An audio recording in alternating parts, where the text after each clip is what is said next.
now? Everybody's staying in their lane? Lawrence of Arabia was gay. Peter O'Toole wasn't. I can live with that. Because he was so cool, he almost made me gay. Emma Stone caught hell for playing a Hawaiian, Jake Gyllenhaal for playing a Persian, Gal Gadot for wanting to play Cleopatra, Johnny Depp for playing an Indian, even though he's not an actual Comanche, and spoiler alert, he also doesn't really have scissor hands.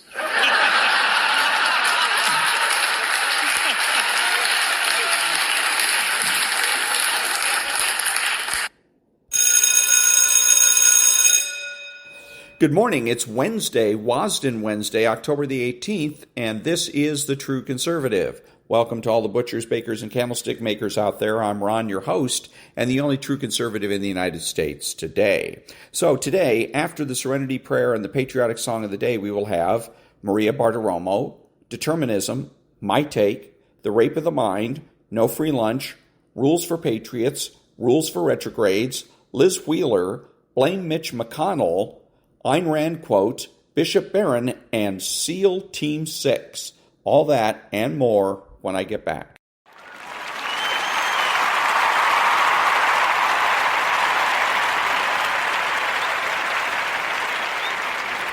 God, grant me the serenity to accept the things I cannot change, the courage to change the things I can, and the wisdom to know the difference. Amen.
Thank you. And now there's no free lunch.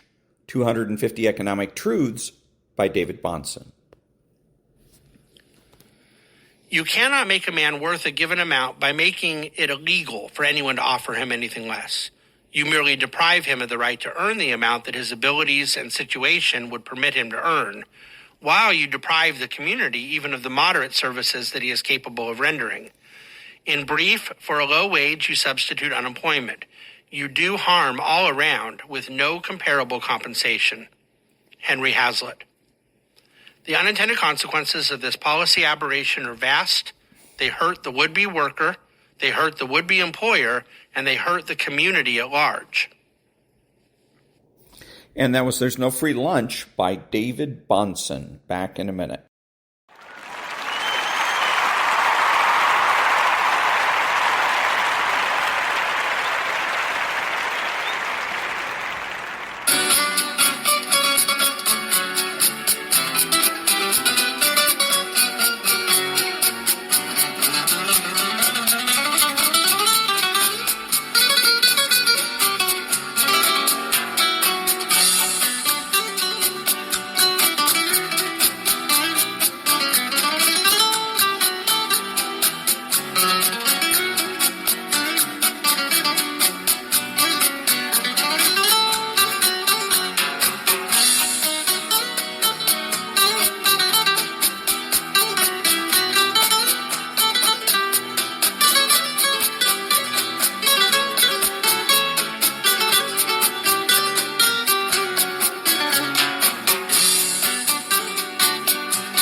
Thank you. And now, the rape of the mind. In praise of nonconformity. What can be done in general to combat treason, disloyalty, and self-betrayal? In the first place, the child's normal defensive attitude toward authority and his need to break away from it should be watched with favorable vigilance at all times on the part of parents and educators. It is all too easy to force a child into denial of the self. Many times, later disloyalty is a reaction to faulty handling of the problems of childhood. Most traitors are made, not born. Unfortunately, this truth is often forgotten by educators who may, as a result of their own frustrated aggressions, break down by force the feeling of great loyalty toward their own age group that we find among youngsters. Is it possible to decide whether or not a person is dependable? Only when we have some insight into his hidden motives and drives, and into the workings of his unconscious. For complete insight, psychoanalysis is necessary. But the way the unconscious expresses itself in character traits and character defenses can give us some very important indications. A person with excessive dependency needs or a weak ego, a person who is easily suggestible, can usually be seduced into disloyalty. So can the boastful, inconsistent man, full of pride and vanity. Material egoism, desire for power, and continual hostility also lead to denial of moral values, among them loyalty. As often is true in psychology, it is easier to say what character traits the dependable person must not have than to give a positive picture of what he should be like. In general, we can say that the person who is honest with himself and shows a minimum of self-deceit, a man who exhibits a stable structure of character, the person with genuine maturity is most true to himself, and as a result, most loyal to others. Nevertheless, the seeds of treason lie in each of us and may be fortified by environmental influences. In a totalitarian world, for example, everybody is educated in self-denial and self-betrayal. When a person becomes a nonconformist, the label traitor will be attached to him. In a world stifled by dogma and tradition, every form of original thinking may be called sedition and treason. In such cases, the environmental, social, and political factors, not the confusing inner processes, determine what is treason. In this chapter, however, I have emphasized the personal factors in producing treason, the influence of family and group prejudices, and the inner instability resulting from complications in the immediate environment. There are so many subtle fantasies of self-betrayal and secret aggression in everyone, and there is so much desire to revenge secret resentments that any government may make use of these unhealthy, neurotic feelings, to stir up the country. And that was In Praise of Nonconformity from The Rape of the Mind by Joost Meerlo, M.D. Back in a minute.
Thank you. Now, rules for retrogrades. 40 tactics to defeat the radical left.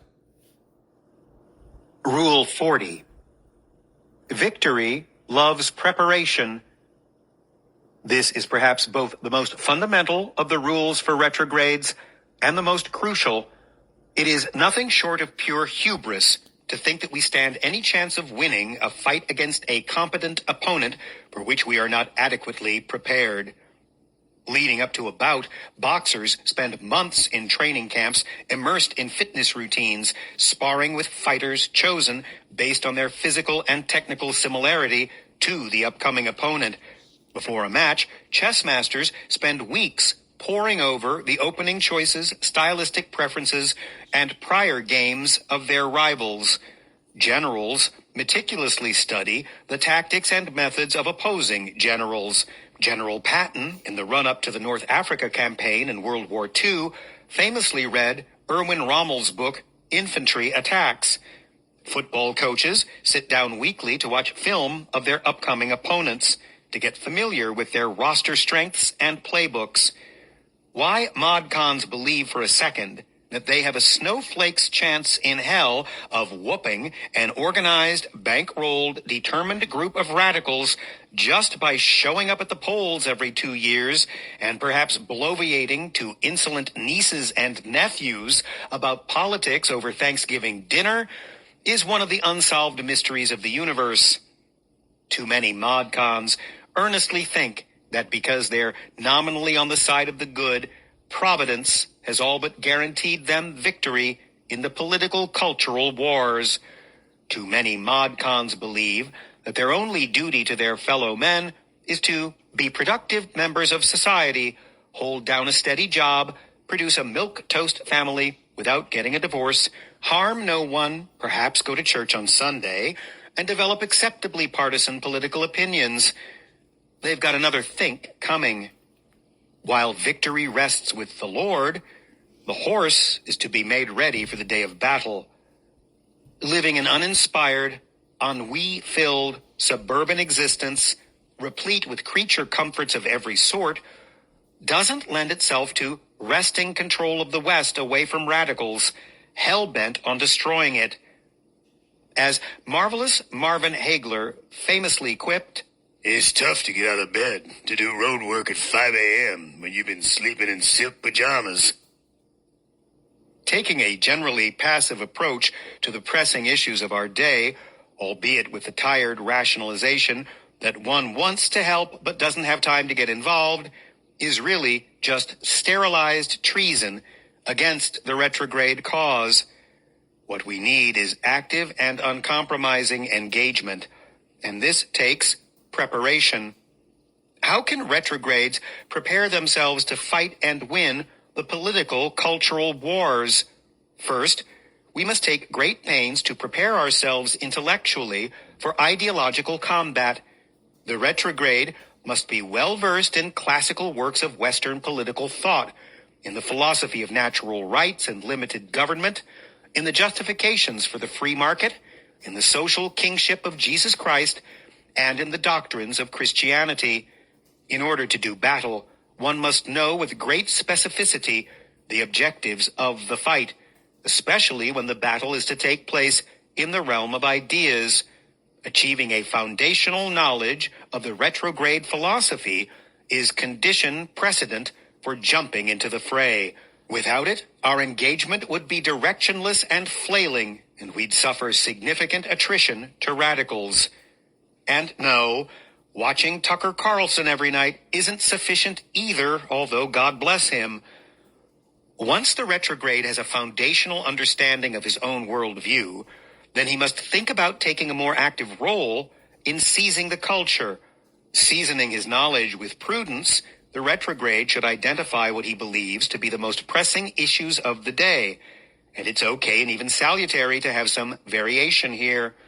He then needs to band together with other retrogrades interested in advocating those priority issues and form a group, or join one if a suitable one already exists. The retrograde must make a firm and realistic pledge of his time to the group going forward. It is insufficient to conditionally give time when it can be worked into the margins of one's schedule. The present state of cultural decay does not admit of dilettantism. Once the retrograde has involved himself with like-minded men, he and his companions must come up with a proposal for making headway on the identified issue, for ushering in the retrograde vision. Once a proposal is agreed upon, it should be formalized and written into an agenda with specific dates and times assigned for specific actions. The retrograde compatriots must continue to meet and should make every attempt to bring additional friends and acquaintances to their meetings so as to swell our numbers. For every retrograde issue, there must be permanent retrograde organization. This is the only efficacious sort of political involvement. Showing up at the polls and making idle chatter about politics is assumed. It's necessary, but not sufficient. The retrograde must also become a student of radicalism. Not only must he be well versed in his own literature, the retrograde must be just as well versed in radicals' literature. He must know precisely what it is that the radical believes and why the radical believes it. One is badly and unnecessarily handicapped in trying to fight an enemy that he doesn't quite understand.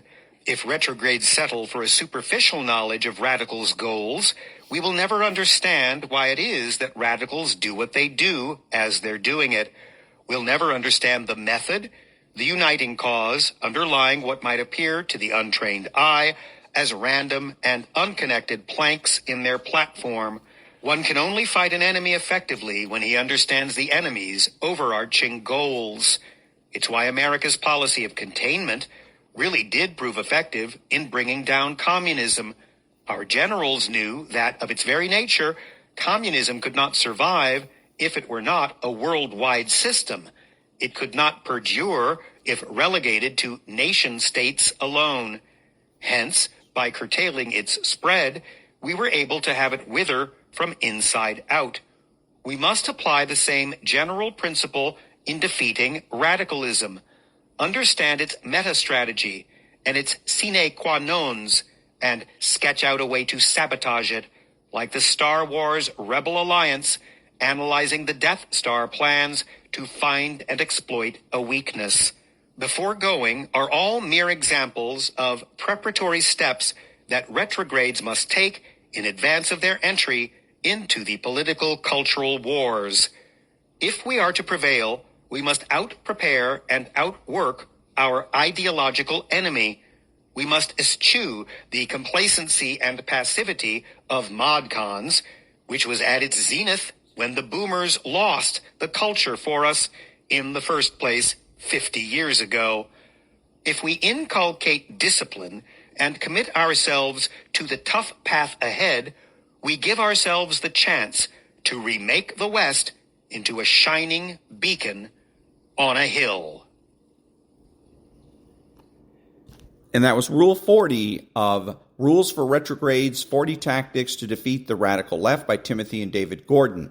One of the things that I wanted to say about this book was that this whole idea of calling it retrogrades is silly because all it does is confuse people.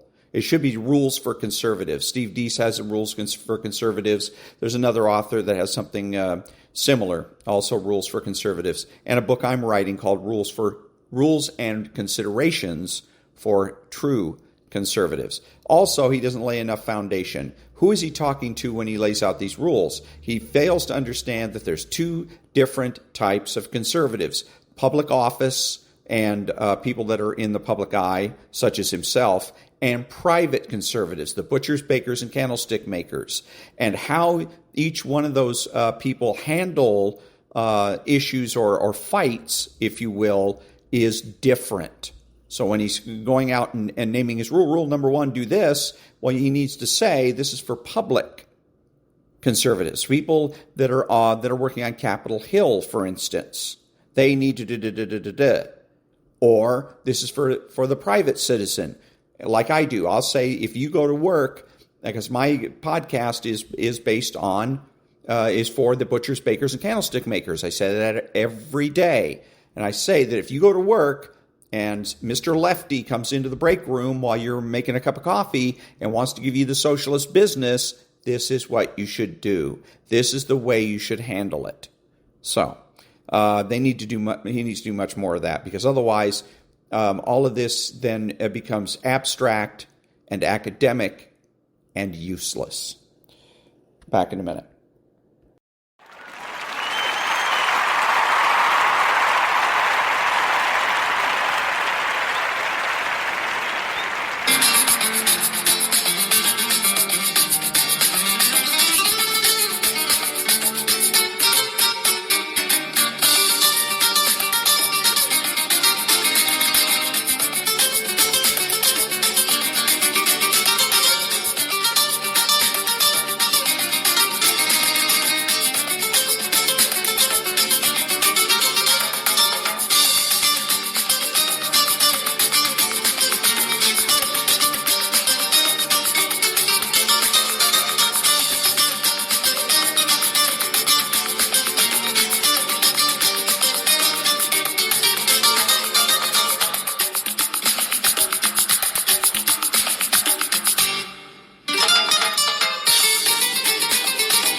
Thank you. And now, Rules for Patriots by Steve Deese.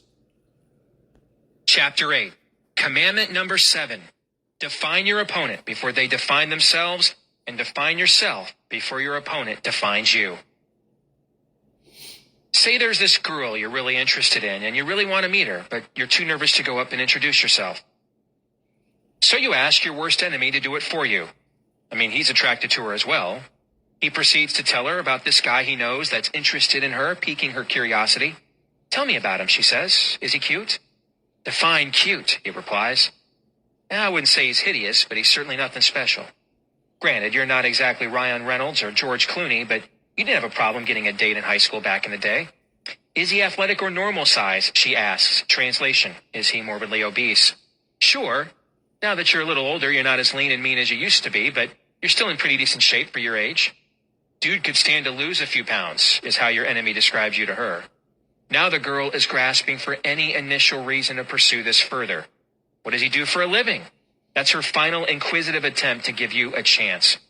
You're just about finished with med school, which you put off for a few years to do missionary work in Africa. Currently, you volunteer to provide medical care at the homeless shelter in your spare time, and you're temporarily living at home with your mother, who is still lonely and struggling with grief after the unexpected death of your father last year. Nevertheless, your enemy tells the girl, well, he's unemployed and lives at home with his mom. By allowing your enemy to define you to the girl you're both interested in, you have been defined as unemployed and living at home with mom, overweight, and not exactly blessed with movie star good looks. Your enemy didn't technically lie in the way he described you to the girl, but he certainly cast you in the worst possible light. Since the girl assumes she's already getting the best possible description of who you are from the person you sent to indirectly represent you, she concludes you're really a fat loser without a job. Well, no wonder he didn't come talk to me himself, she says to her friends after your enemy departs. with her phone number for himself, of course. If you went online looking for love, would you put fat loser without a job on your eHarmony profile? No, you'd probably put decent-looking guy finishing up med school who is currently caring for his grieving mother instead. By now, some of you reading this are wondering what the point here is, other than the shy guy who sent his enemy to talk to the girl he's interested in is a total ignoramus. Well, that's precisely the point. In the culture war, we are making the same mistake. We're bashful about expressing and advancing our principles, which allows our enemies to bash us to an available and undecided culture. Most Americans do not know what they really believe, let alone why they believe it. Think I'm wrong? Just look at the election results of the past decade and a half. In 2000, the American people gave George W. Bush the presidency despite losing the popular vote. In 2012, the American people gave the Republicans both houses of Congress to go along with the presidency for the first time since Herbert Hoover. In 2004, they re-elected George W. Bush president of the United States. Then in 2006, they made Nancy Pelosi the first female Speaker of the House in American history and gave the Democrats a 60-seat, filibuster-proof majority in the U.S. Senate. In 2008, they elected Barack Obama to the presidency and gave Democrats total control of Congress. In 2010, they fired over 700 Democrats and made Republican John Boehner Speaker of the House, sending a message to Obama he had gone too far left too fast. Then right after repudiating Obama in 2010, they turned right around and re-elected him in 2012, despite the fact he continued to govern just as bad as he had prior to the 2010 midterm defeat.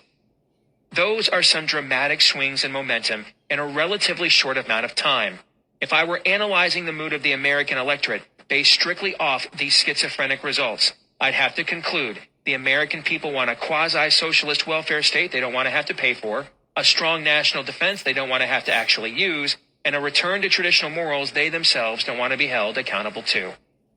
Ours is a nation up for grabs, where marriage wins 31 consecutive elections all over the country, but most people no longer view homosexual behavior itself as immoral and can't get enough of modern family.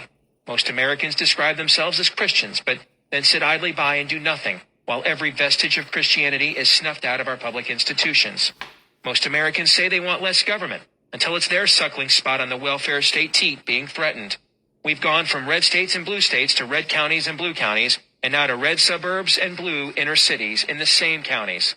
One local weather forecaster says today will be partly sunny, and the guy on the other channel says it will be mostly cloudy. We are every bit a house divided. About the only thing we can agree on is we're desperate for leadership, and desperation almost always leads to bad decisions. Just like the stereotypical single woman in her 30s who lowers her dating standards due to her proverbial ticking biological clock, there is a palpable sense in the country the clock is ticking on America, so something must be done. I believe that sense of desperation, more than anything, is why we've seen such a schizophrenic voting pattern in the 21st century. We're basically trying anything to see what works. It's the political equivalent to grasping at straws or casting lots. We're one step away from just determining public policy via Powerball. Aside from the hard left that wants to turn America into a Western European-style socialist democracy, most Americans are unsure of what they want. But after looking at what the leadership in both parties serves up, after we empower them, meet the new boss, same as the old boss, we know what it is we don't want. In 2009, a friend of mine gave me some internal polling done for the Inside the Beltway Republicans about the mood of the American electorate heading into the 2010 midterms. If I could sum up this report in one sentence, it would be this: the American people don't like the Democrats, and they don't trust the Republicans. I think the same largely remains true today. It used to be younger generations who had yet to face the real world were too idealistic, but now the exact opposite is true. The younger you go in America, the more cynical you get, as generations that have never been taught the traditional American view of law and government, let alone history, become increasingly nihilistic. Just look at the video games they play, where the car thief and the assassin are the heroes. Altruism and absolutes are considered archaic. For 50 years, Superman was America's comic book secular messiah. Nowadays, the concept of someone doing good just because it's objectively good and not being conflicted about whether it's actually good or not just doesn't resonate with this generation. So Batman, the damaged vigilante who tightropes the razor's edge between light and dark, he's the alpha supermale instead. Now maybe it's just me, but I actually see this as a tremendous opportunity for us. a theologian by the name of D.A. Carson observes that truth in a culture tends to work in a 3-generation cycle. What one generation believes, the next generation assumes, and the third generation rejects. Obviously, the truth that Carson is specifically referring to in his philosophical study is the gospel.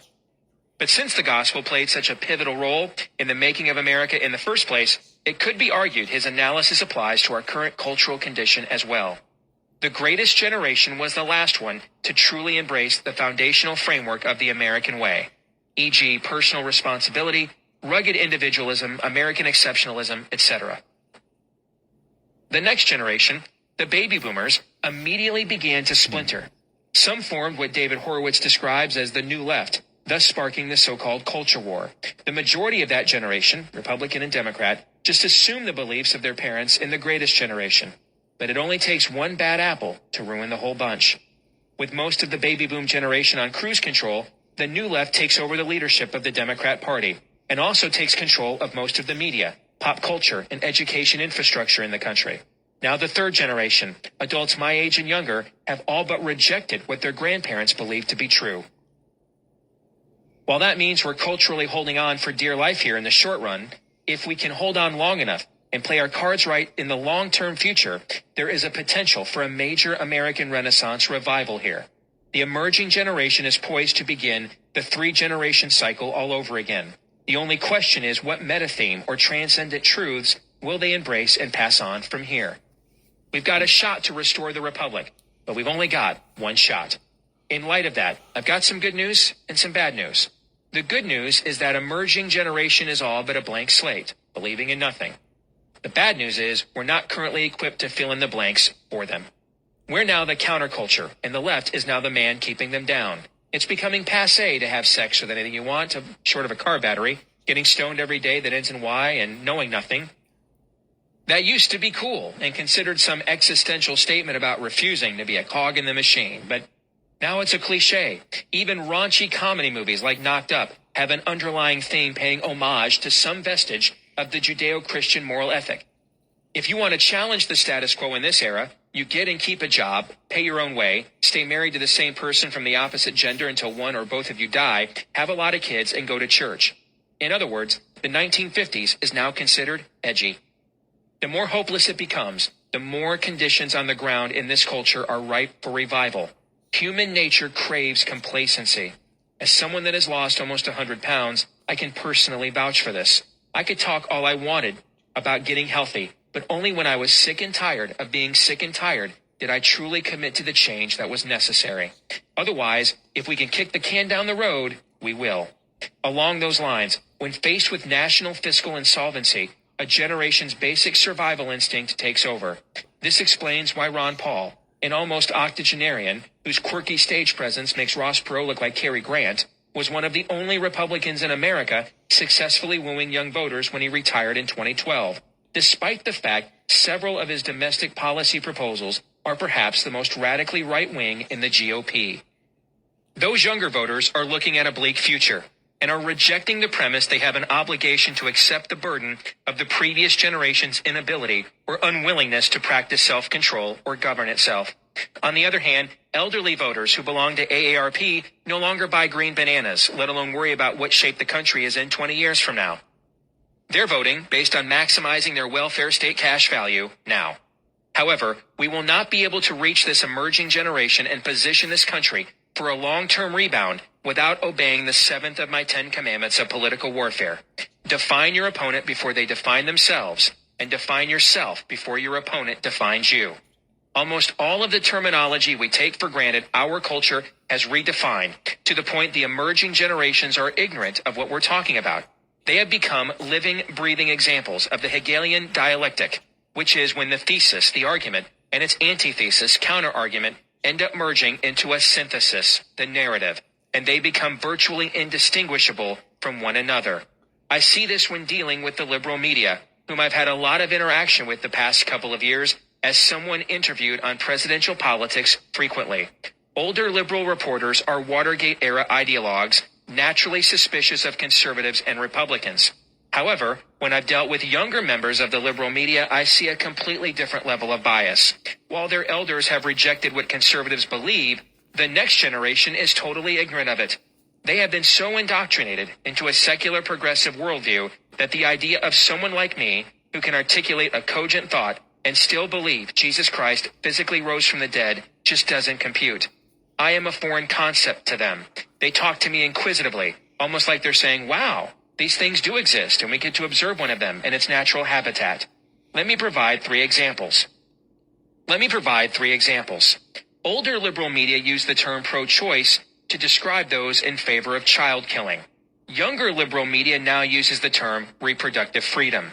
Older liberal media use the terms gay marriage or same-sex marriage to describe two people of the same gender committing to a monogamous relationship and having it recognized by the state with the same prominence as marriage. Younger liberal media now uses the term marriage equality. Older liberal media used phrases like making the wealthy pay their fair share to play class warfare. Younger liberal media now goes straight up socialist with the term income equality. Younger liberal media uses phrases that leave no room for discussion, let alone debate. They are operating under the assumption that those questions have been settled, so considering other points of view is unnecessary since there aren't any that are valid anyway. I've had many of them flat out tell me I forfeit my right to free speech and religious liberty if I disagree with redefining marriage since I'm now a bigot and bigots don't have rights. This, of course, is extremist language coming from those who call us extremists. Since conservatives have spent a generation retreating from the arena of ideas to form holy huddles in our own little enclaves of the already initiated, we have forsaken an entire generation to be indoctrinated by anti-American, anti-Christian leftists who clearly know what they're doing. The emerging generation hasn't rejected the American way because it hasn't even considered it. We've stopped competing in the arena of ideas, so we've left them with no choice but to accept the synthesized narrative or the Hegelian dialectic that they have been sold in government schools. And that was first half of chapter 8 from Rules for Patriots, How Conservatives Can Win Again by Steve Deese. Back in a minute.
Thank you. Now, Bishop Robert Barron.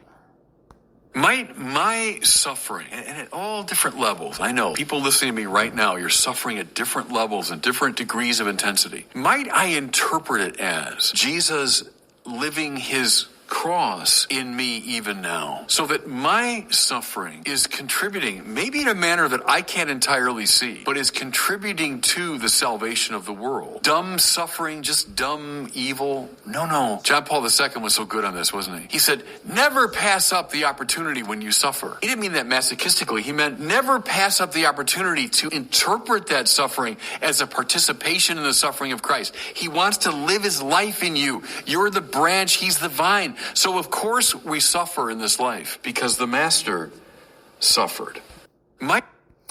And that was Bishop Robert Barron. Back in a minute.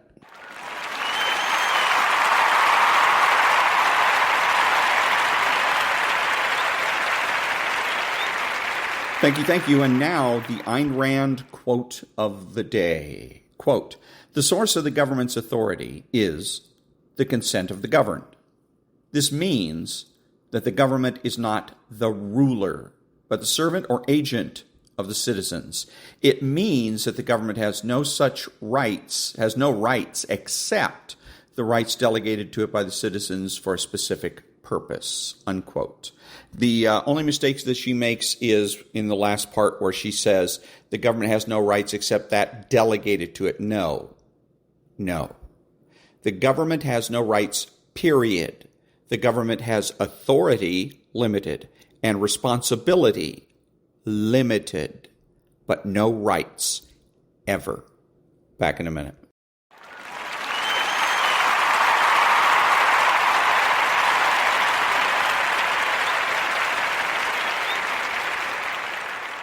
Thank you. Now, little Maria-Bartiromo, you got to hear this.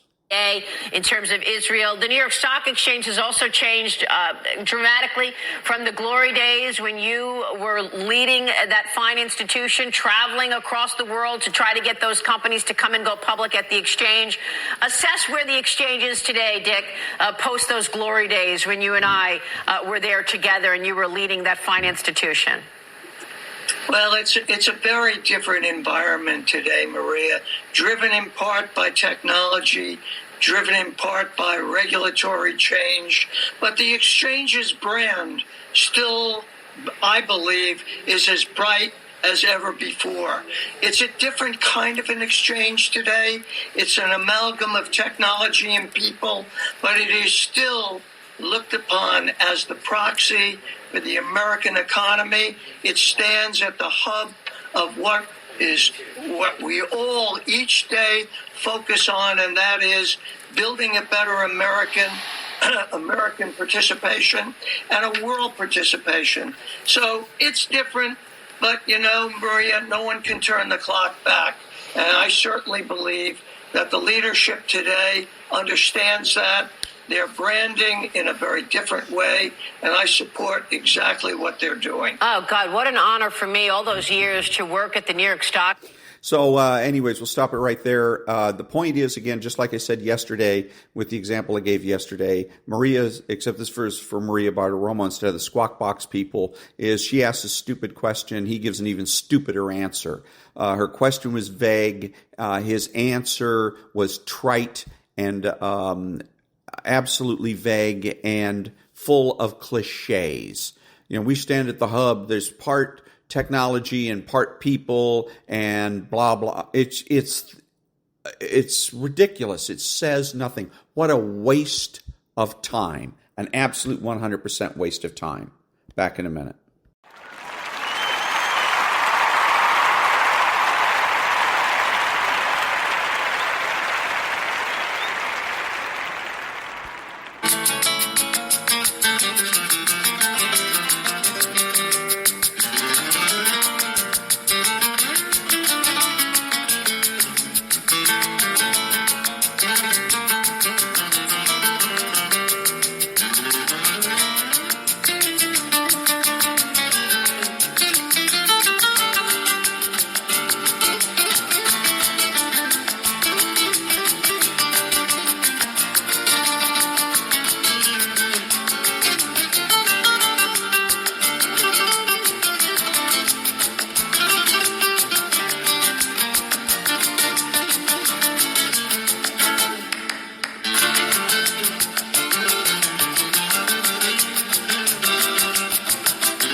Thank you. So determinism is one of the two big philosophical theories that the left likes to use to perpetrate. The other one is skepticism. So in determinism, one of the things that you want to listen for in any type of a news broadcast, or even coming out of the mouth of a talk show host, Dan Bongino or whoever, is they have no choice, or they had no choice. That's deterministic. It says that the people that are did what they did because they have no free will and they have to react to something else. They do this with homelessness all the time. Well, people are homeless because they have no choice. Because rent's too expensive, right? And so you got to, when you hear they have no choice, you're being sold determinism. One of the best responses is determinism is dead. These people are on the street because they choose to be. Now, they might come back and say, well, who in their right mind would choose to live on the street in filth and what things? Simple answer to that, addicts. Addicts choose to do that because the most important thing in their life is getting high. They don't care about anything else. But anyways, the other way you can see determinism in action is any time that the news media suggests something happened on its own. When they describe there's a hospital, apparently, if you believe the news reports, that was destroyed. Now, that's the way they report it. A hospital was destroyed and 500 people died. That's determinism in action. The way to really communicate this is first what they should do is investigate, find out how it was destroyed, who destroyed it. It didn't just destroy itself. Okay. Who destroyed it? The Israelis destroyed it. We know that because these are the facts. Or Hamas destroyed it, because right now we've got a back and forth between Israel and Hamas. I believe Israel, by the way. Okay? Israel says that Hamas is one of their own rockets, and they showed some evidence of this. So one of their rockets went afoul and blew up their own hospital, which I wouldn't doubt, because that's the kind of thing that they do. But anyways, when they refused to name an actor that created this situation, it's determinism. Now, why is that important in this particular case? Because it's easier to blame Israel, right? Because if you say, look, Israel gets ready to invade Gaza, then a hospital blows up. So what is going to be the psychological or subconscious connection that you and I are supposed to make? That it's Israel's fault. That if Israel wasn't on the border getting ready to invade, this hospital wouldn't have blown up. So, listen to your conscience. When your conscience says, I don't know, something about this doesn't sound right, listen to it. Don't just say, oh, what do I know? I'm not a news reporter, or I'm not a published author, or whatever. Don't just blow it off. If something bothers you, there's a reason for it. Figure out why. Back in a minute.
Thank you. And now, Stuart Varney's My Take. 4 a.m. Eastern Time, President Biden steps out of Air Force One to begin his brief visit to Israel.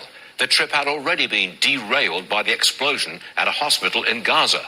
There will be no summit with the leaders of Jordan, Egypt, or the Palestinian Authority, but he did meet with Prime Minister Netanyahu. I have to make an observation on the president's demeanor. He looked very tired. He was not forceful. He was not robust. The two leaders hardly made eye contact. Netanyahu repeatedly said Hamas must be defeated. That's not quite the same as saying they must be crushed, so lightening up a little there. President Biden said Israel does not appear to be behind the hospital explosion. He said, quote, based on what I've seen, it was the other team, not you. but a lot of people out there are not sure, end quote. The Arab world not buying it. Despite evidence from Israel that suggests the explosion was an Islamic Jihad rocket that was fired at Israel but hit the hospital in Gaza instead. Despite that, the Arab world not buying it. One of the goals of the visit is to prevent a wider war. That goal is now at risk. The Iranian proxy, Hezbollah, has announced, quote, a day of unprecedented anger. There's been a drone attack on a base in Iraq. It was foiled. There's a general strike on the West Bank and a lot of unrest. Violent demonstrations all across the Mideast. After their public statements, the president and his staff went into a closed-door meeting with Israel's war cabinet. Biden's team wants to know Netanyahu's plan for Gaza, his plan for the hostages, his plan for the border crossing into Egypt, and the military plan if Iran's proxies attack on a second or even third front. In a few hours, the president will leave. He's going to come back to what I would call a fifth column inside his own party, namely the pro-terrorist left. Rashida Tlaib immediately blamed the Israelis for the hospital blast. Quote, Israel just bombed the hospital, she tweeted. Anti-Semitism is alive and well in the Democrat Party and disgracefully in the United States Congress. Second hour of Varney just warming up. So, again, this is the things that bother me with this is that everything that he was saying was deterministic. He acted as if events just happen. Things just happen. And John F. Kennedy was right. Things don't just happen. They are made to happen, and they're made to happen by actors, by people. People make things happen. The hospital didn't just blow itself up. It was blown up by somebody. If you don't know who did it, then you need to find out who did it before you run your mouth. But again, this is for-profit news in action. Is get the story out. It doesn't matter if it's complete, it doesn't matter if it's accurate. Just get the headlines, get the eyeballs on the screen, get the ratings, get the money, get the profits. And again, the disgusting part of this is that no matter how Stuart Varney acts as if he is really, really concerned about everything, he and Fox News are making profits off of the death, injury, pain, misery of other people. That's what for-profit news is all about. Non-profit news now. And remember, determinism is dead. You should consider not accepting news that is deterministic, that just says that things just happen. We get a lot of that with freeways, too. Well, there's a jam up on the freeway. Well, who jammed it up? No answer. So don't accept determinism. Determinism is dead, and non-profit news now. Back in a minute.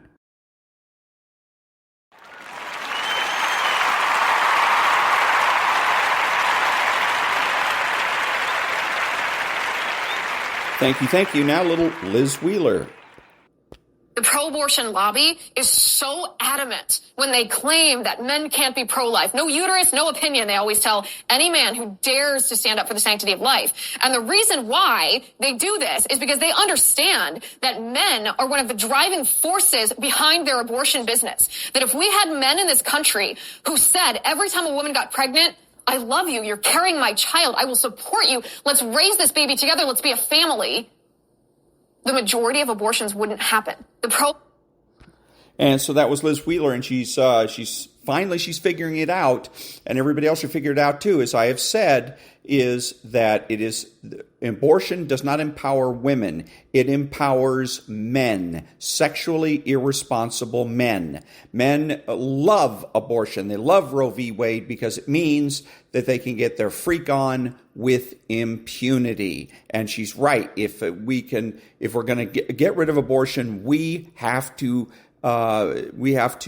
get with those irresponsible men and shame the hell out of them. Back in a minute.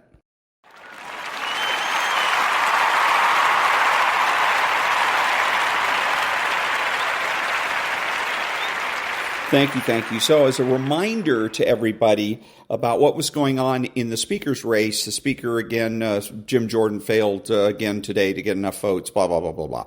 So again, and you get all the assholes on television and radio that want to get ratings, stirring the pot, making a big deal out of this. Forgetting, by the way, that the person that gave us this problem was not Matt Gaetz, but the senator from Kentucky, the senior senator from Kentucky, Mitch McConnell. Mitch McConnell was the guy that refused to back Trump-backed candidates. Trump picked certain candidates that won their primaries, and then Mitch McConnell decided that it was more important to hurt Donald Trump than it was to help the Republican Party. That's why we ended up with a Democrat majority in the Senate and a very slim majority in the House of Representatives. So if you really want to blame anybody, blame Mitch McConnell. Back in a minute.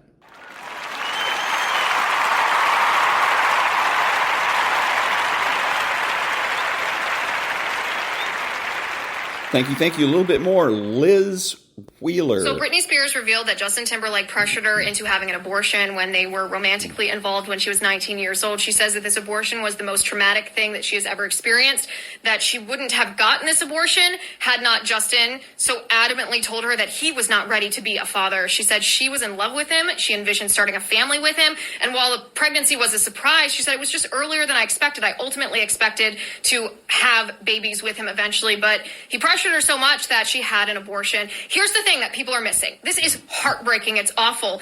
This is stereotypical of most abortions that happen in the United States. 70% of women who get abortions, according to the Charlotte Lozier Institute, say they got the abortion because they felt coerced. They felt pressure to get this abortion.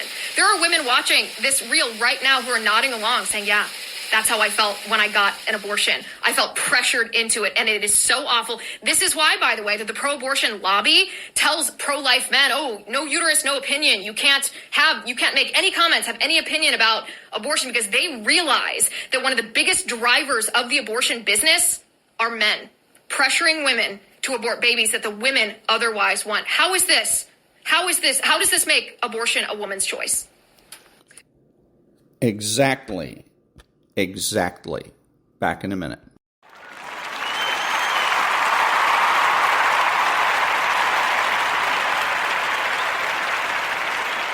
Thank you. And now, this week's installment of SEAL Team 6. Even though the guards were obviously undernourished, they wouldn't try to take our leftover food. We had to offer them food and coax them to take it. Except for the items containing pork, which they wouldn't eat because they were Muslim, we gave them our MREs. They would only eat a small amount themselves and take the rest home for their families. Also, we gave them our empty water bottles, which they used as water storage containers. Often they'd shake our hands and touch their heart as a sign of appreciation and respect. Our interpreter told us that the guards were happy the Americans had arrived. They appreciated that we'd left our families and were risking our lives to help them. Maybe the media wanted to represent America as bullies, but they missed the rest of the story.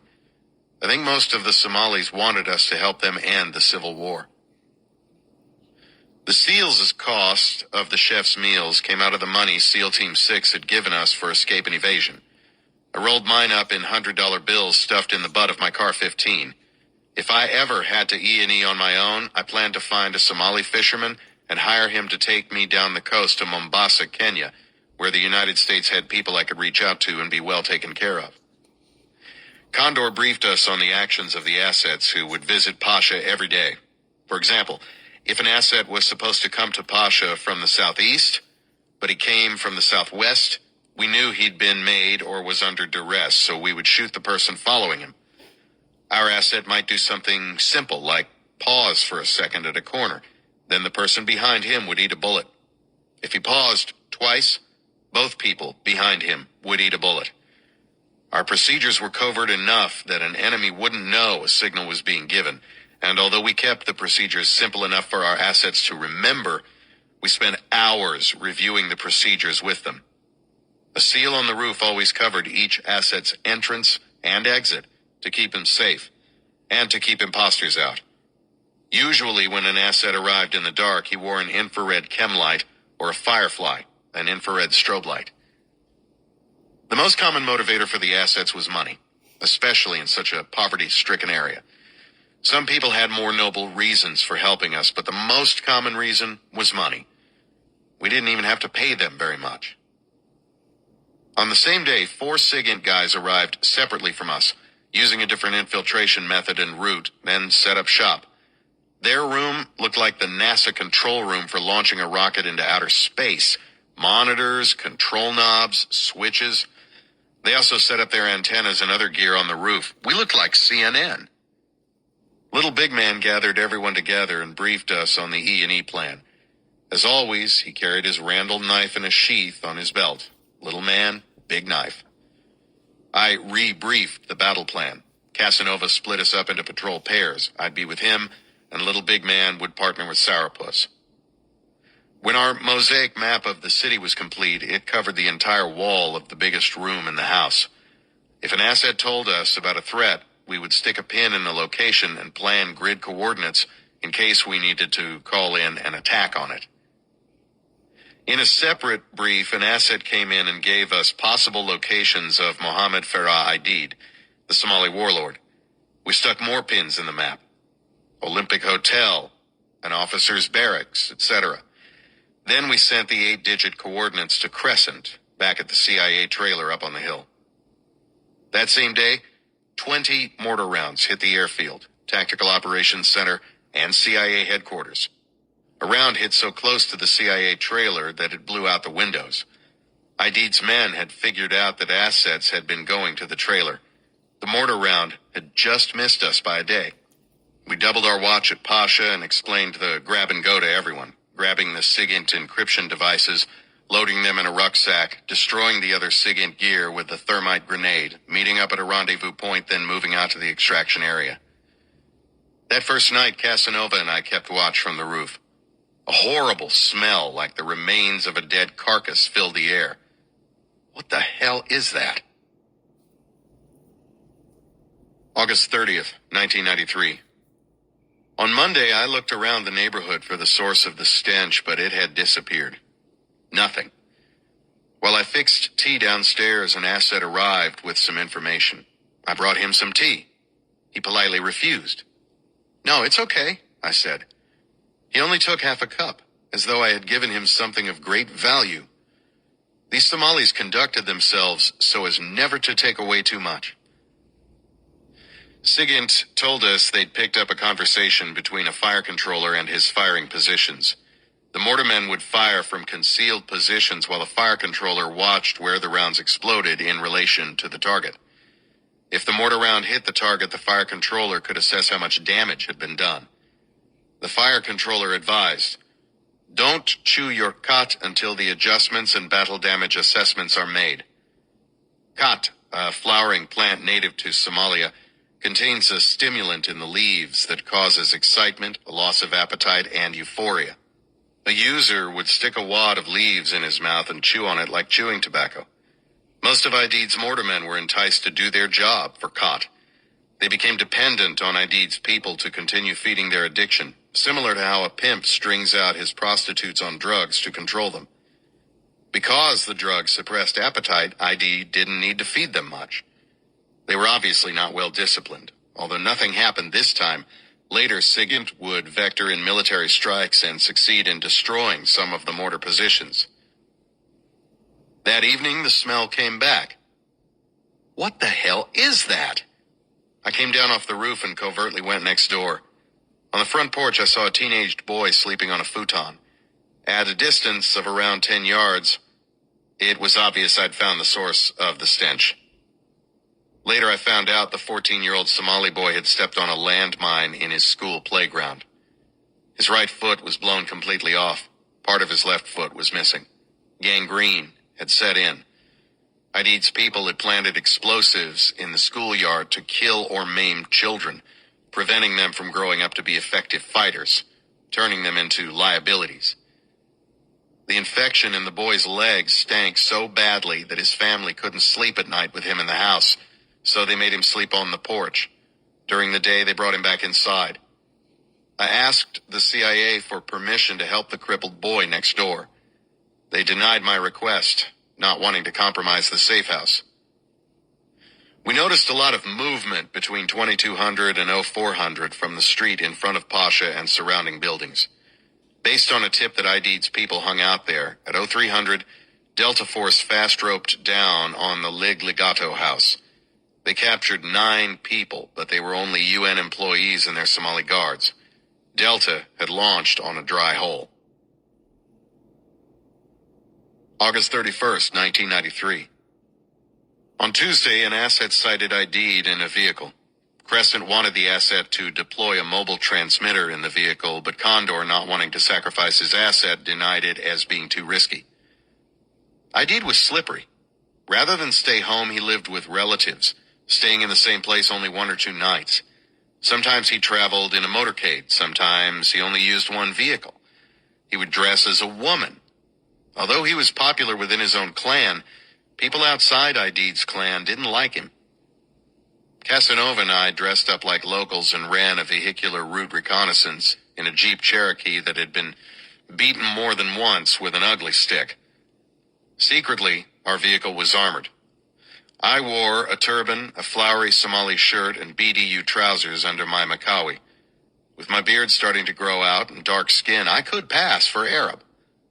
For weapons, we each had a sound-suppressed Car-15 down between the seats, partly concealed by our skirts. I carried a magazine of ammo in my Car-15 and an extra in the cargo pocket of my BDU trousers. We also carried our SIG 226 9mm in a breakaway butt pack turned around to the front under our shirts, making it look like we had pooch bellies.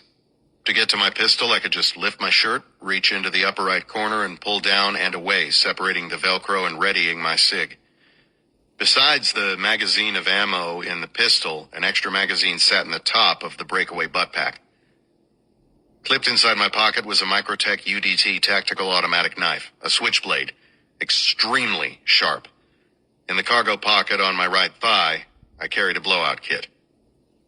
By SEAL standards, we were lightly armed. It was a calculated risk. If a bear showed up in the woods, we couldn't fight him off. However, traveling light allowed us to blend in better to collect intelligence. It was a trade-off. If we were compromised, we'd have to run and gun. While Casanova drove, I took pictures with a 35mm camera. We noted a location for a possible helicopter landing zone where Delta and their indigenous people could insert. Then we figured out routes where they could be inserted by truck. We figured out something else, too. Previously, even though our people walking on foot, riding in Humvee motorcades, hovering in helos, and flying over in planes gathered information, we continued to wonder how ID's people kept transporting mortar rounds to their crews. I took a picture of 2 women in colorful robes walking side by side, each carrying a baby in her arms. As I rotated the lens to zoom in, I could clearly see the first baby's head, but the second woman was actually carrying 2 mortar rounds. The ruse had almost fooled me. During our vehicle recon, we completed a concept of ops for inserting and extracting people from Pasha. For example, when the time came for turnover, we could drive to an abandoned camel slaughterhouse on the seashore, signal out to sea for a boat of replacement SEALs, and give them our vehicles while we took their boat out to rendezvous with the ship. The replacement SEALs could travel lighter than we had because we had already stocked Pasha with the heavy SIGINT equipment and other supplies. The slaughterhouse, huge as a city block, had been owned by the Russians, who abandoned it when the Civil War began. They'd used the camel meat and bones, but threw everything else out into the ocean. The water along one of the most beautiful beaches in the world became infested with sharks, hammerheads, great whites, and all kinds of badass sharks. I've never been afraid to swim anywhere, but I did not want to swim in that water.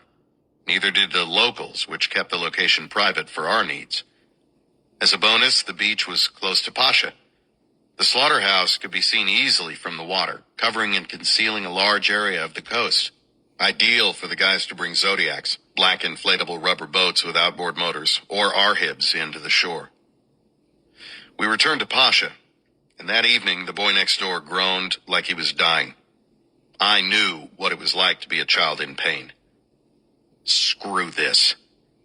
Casanova, a SIGINT medic named Rick, and I did a hard entry on the boy's house, blacked out with balaclavas and carrying MP5 machine guns. We didn't take any chances. Kicked in the door. Flexicuffed the boy's mom, dad, and aunt. Put them on the floor next to the wall. Of course they feared we would kill them. We brought the boy inside so the parents could see what we were about to do. Rick broke out his supplies. We scrubbed the dead tissue out of the wounds with betadine, a cleaner, and disinfectant. It hurt the kid so bad that we had to put our hands over his mouth to keep his screams from waking the neighborhood. He passed out from the pain and shock. We gave him intravenous antibiotics, bandaged his wounds, and injected each butt cheek to stop the infection. Then, we vanished. September 1st, 1993. Wednesday, while conducting observation from the rooftop, we saw an elderly man leading a donkey pulling a wooden cart mounted on an old vehicle axle. On top of the cart were stacks of bricks. During his return trip, he had the same load of bricks. What? We asked an asset to follow him. The asset found out the old man hid mortars in the stack of bricks.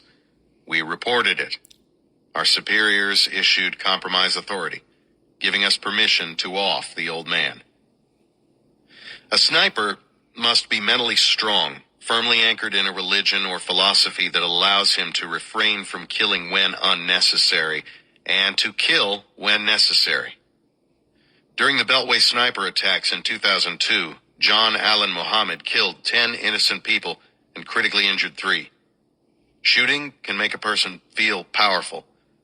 Obviously, a good sniper must not give in to such impulses.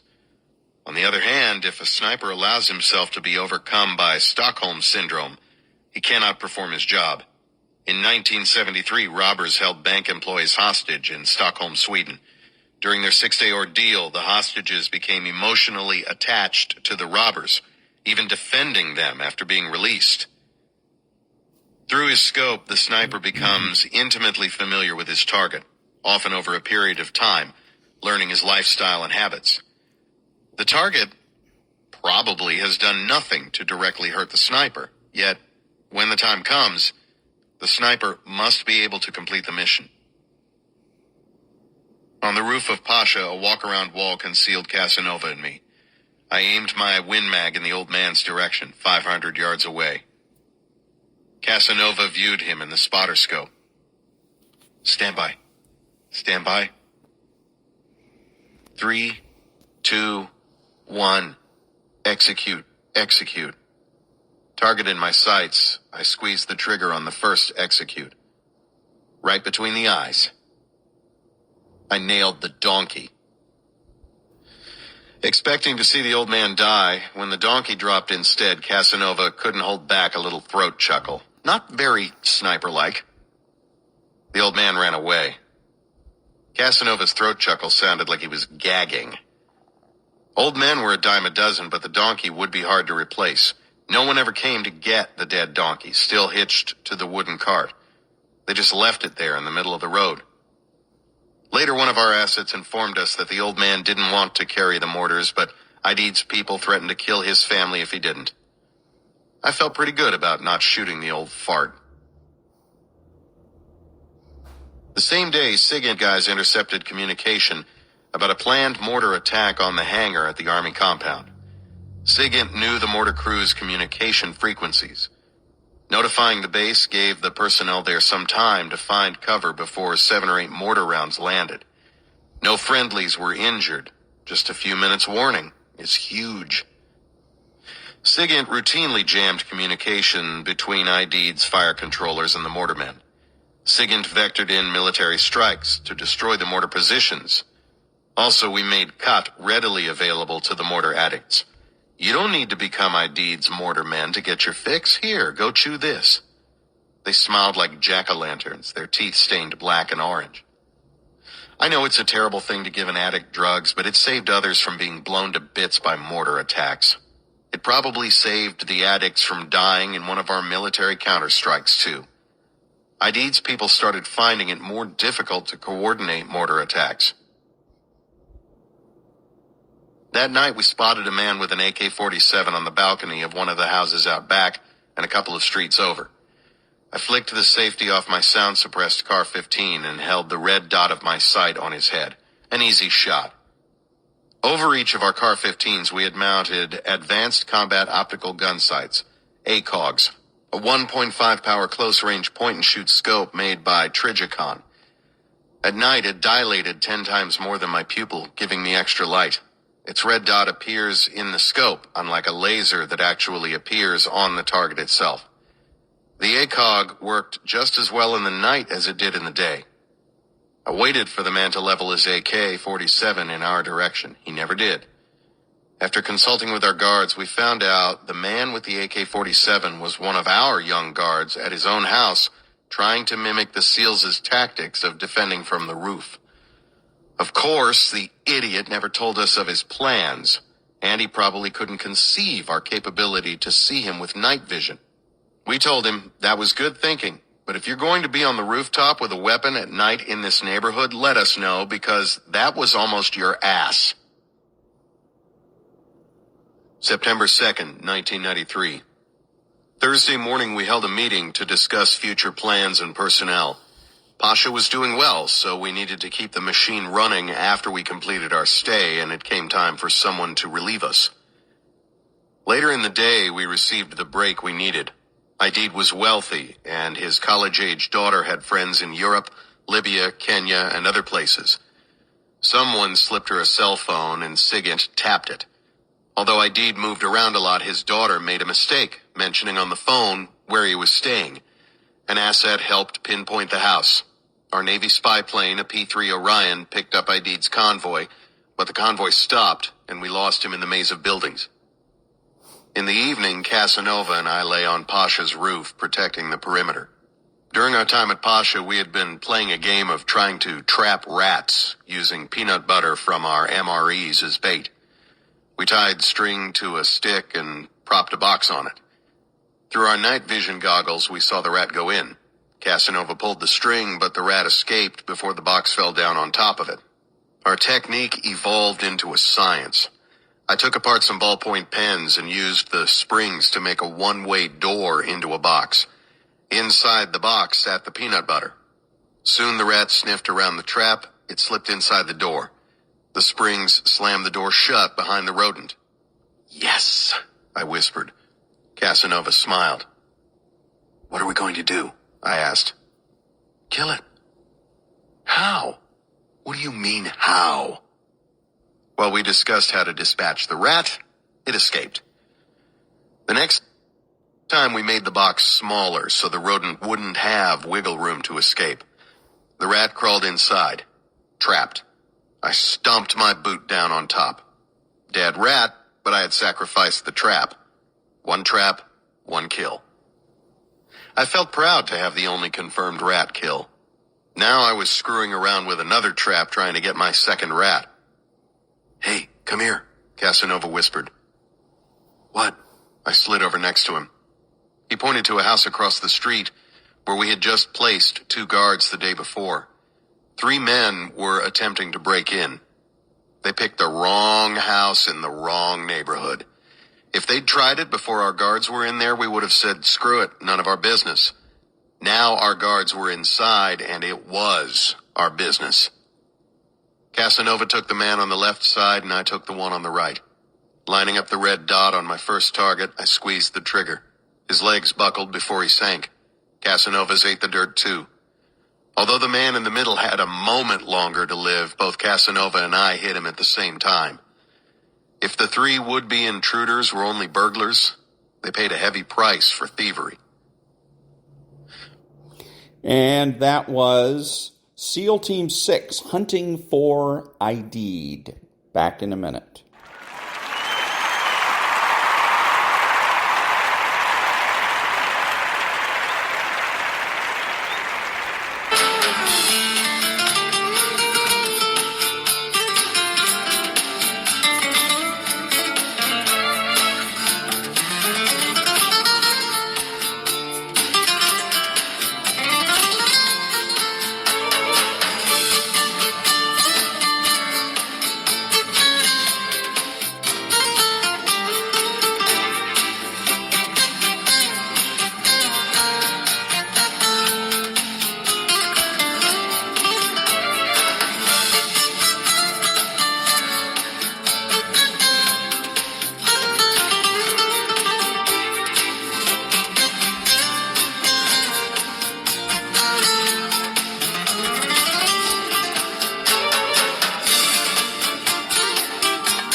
Thank you. This is Ron, your host, the only true conservative in the United States. Today, bidding adios to all the butchers, bakers, and candlestick makers out there, and reminding you to be honest, smart, and beautiful, and remember that the left has no authority, no power, and they can't win.